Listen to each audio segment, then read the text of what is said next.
Assalamualaikum warahmatullahi wabarakatuh. Kembali lagi di channel BMath, berpikir matematis. Pada video kali ini kita akan melakukan tutorial bagaimana menjadikan handphone kita sebagai kamera eksternal bagi laptop.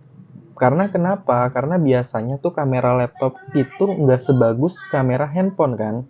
Jadi kita bisa memanfaatkan handphone kita sebagai kamera untuk misalkan Zoom, untuk Google Meet, atau untuk Skype.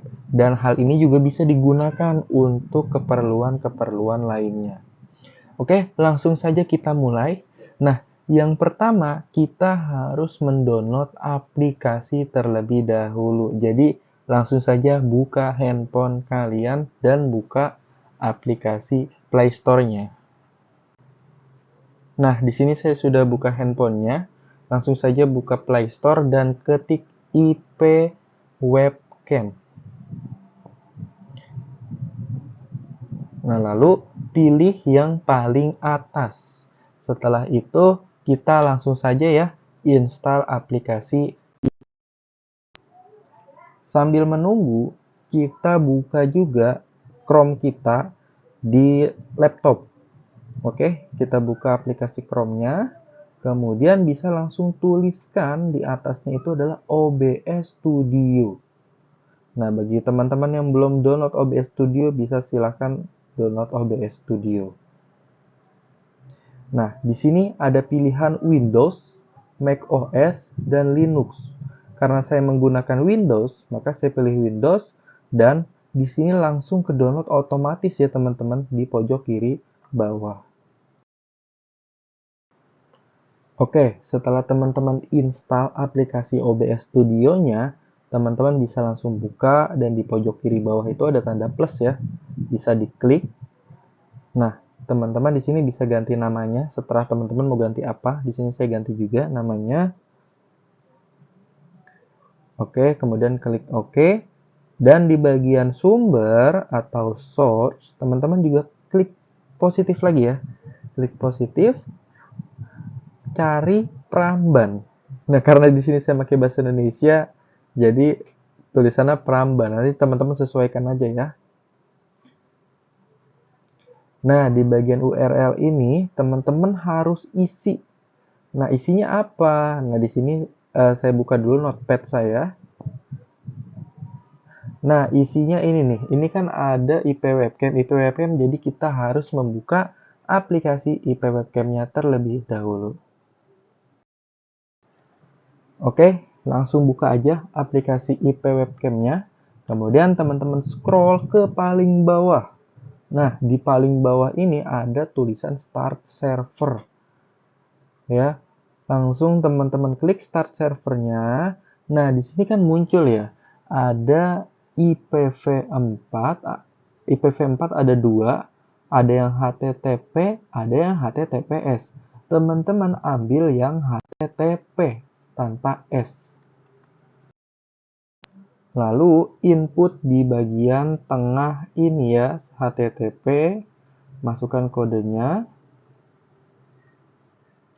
Nah, setelah dimasukkan kodenya, teman-teman copy atau salin, kemudian paste ke bagian URL yang ada di OBS Studio.